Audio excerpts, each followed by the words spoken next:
profesora, mi nombre es María Mistambaro, alumna de la sección Saya B de la materia de Derecho Tributario de la Universidad Fermitor. El día de hoy le voy a hablar sobre el impuesto del valor agregado, mayor conocido como IVA, dentro del territorio nacional y diversas legislaciones. Se puede decir que antes de dar una información concreta o definición, es importante saber sobre la evolución histórica de esta normativa o de esta denominación general. Ella nace durante la primera etapa de la Guerra Mundial, en donde se desenvuelve entre los países europeos como Francia, Italia, Alemania y Rusia, que eran países que se encontraban en una situación de crisis. Estos buscaron una alternativa para sobrellevar esta situación y aumentar su Producto Interno Bruto, creando la satisfacción de bienes y servicios durante esa época. En Venezuela se genera en los años 1993, en septiembre, a través de una normativa que los regulaba los hechos imponibles de esta misma situación, durante el mandato de Ramón Velázquez. Se puede decir que esta normativa daba una serie de alícuotas generales, las cuotas de exportación y las cuotas de bienes y servicios. Las cuotas generales tenían un porcentaje de 10, las exportaciones e importaciones eran de 0% y se exoneraban. Y las importaciones o alícuotas de bienes y servicios eran de un 15%. Por lo tanto, se dice que esta normativa fue evolucionando a través de los años en el 2002, durante el 2004, 2006 y 2007 que tuvo la última reforma. Decimos que esta normativa es aplicable ante a los hechos imponibles, ante las excepciones, las sujeciones y sobre las diversas otras actividades que esta misma presenta. La podemos encontrar su definición en el artículo 1 de la misma ley, en donde se da a conocer que no es más que un tributo que se le entrega al Estado o al Fisco Nacional con la finalidad de satisfacer las necesidades generales de la misma situación y es cancelada o pagada por personas naturales o jurídicas, tanto públicas como privadas, que posean una actividad o régimen social aplicable a nuestra legislación. Vemos también lo que son los sujetos. Tenemos sujetos activos y sujetos pasivos. En toda relación, dentro del derecho tributario, como se ha apreciado con anterioridad, tenemos el sujeto activo, que no es más que el Fisco Nacional, tal y como lo establece el artículo 156, numeral 12 de la Constitución de la República Bolivariana de Venezuela del año 1999, que establece que no es más que el Fisco Nacional o Estado venezolano se encargará de administrar, suministrar, organizar, establecer, regular y organizar todos los tributos del Estado venezolano para satisfacer tanto las relaciones internacionales, situaciones jurídicas de hecho y de derecho presentadas dentro del país y todos los bienes y servicios para el bien y el bienestar de nuestro Estado. Decimos que el beneficiario en nivel general es el Estado venezolano.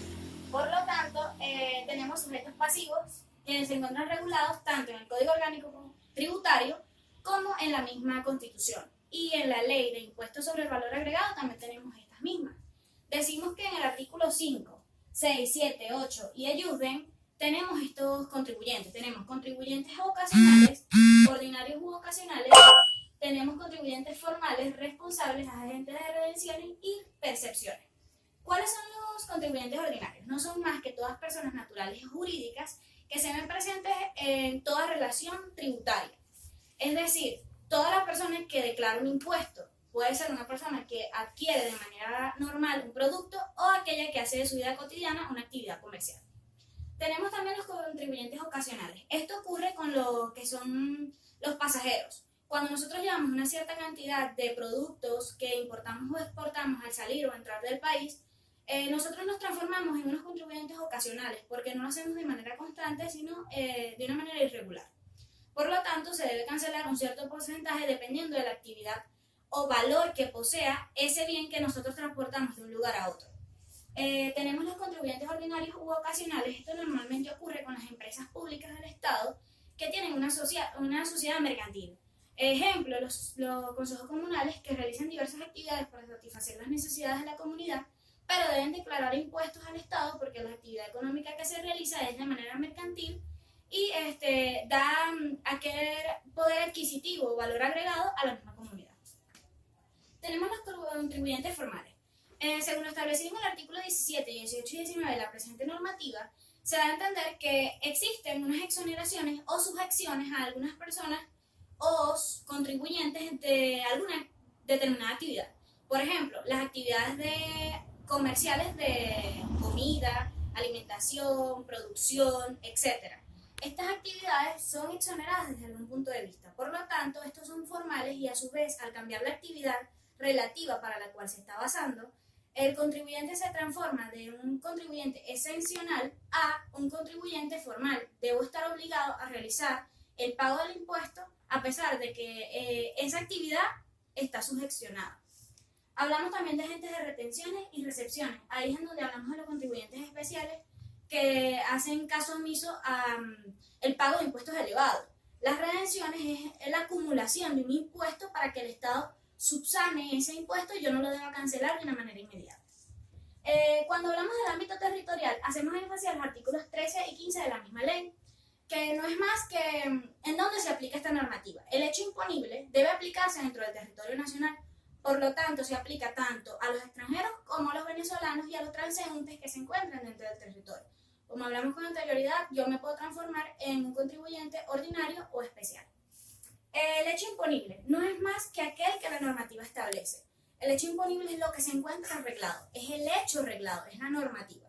Este se encuentra regulado en el artículo 3 de la Ley de Impuestos sobre el Valor Agregado, que tenemos 3 y 5 normativas. Tenemos 5 ordinales, que es el título oneroso, es la compra y venta de bienes muebles o inmuebles que se realicen dentro del territorio nacional. Tanto el sujeto activo como el sujeto activo de esa misma relación deben cancelar un impuesto sobre el valor agregado durante ese lapso de tiempo. También deben cancelarse sobre los bienes muebles que se realicen dentro del territorio, una compra de un televisor, de un teléfono, de un agua mineral, es la cancelación de un impuesto de valor agregado. Y tenemos también las importaciones y exportaciones. Las alícuotas impositivos. Nosotros pensamos que es el valor que nosotros debemos cancelar y es lo adecuado. La alícuota impositiva no es más que la que impone el Estado venezolano durante el régimen de un año. Esta puede variar pasando el tiempo, pero esta normalmente siempre es cambiada o varía dependiendo de lo establecido por el presidente de la República o por el Fisco Nacional o por el Banco Central de Venezuela. Esto se hará mediante decreto y normalmente tiene que ser mínimo de 8% y no superior de 16,5%. Actualmente en Venezuela durante los últimos años se ha mantenido en un nivel estándar de 12% del IVA normalmente. Sin embargo, cabe destacar que el año pasado, durante el último trimestre del año, este fue suspendido con la finalidad de que algunos bienes y servicios fueran subsanables y pudieran ser adquiridos por los venezolanos. La realización del pago. Esta debe hacerse de manera electrónica a través de la página del SENIAT, que no es más que el Servicio Nacional Integrado de la Administración Aduanera y Tributaria. Ella se encarga de regular este tipo de actividades. Por lo tanto, deberá realizarse bajo esa página en los bancos que esta misma aplique. Normalmente siempre son los bancos de Venezuela, Bicentenario, Tesoro, Provincial, Banesco y las otras bancas públicas que ellos así mismo lo establezcan. Este valor se estipulará por un balance que es realizado por el contador público de todas las actividades comerciales que esa misma empresa, tanto pública como privada, pueda realizar durante ese lapso.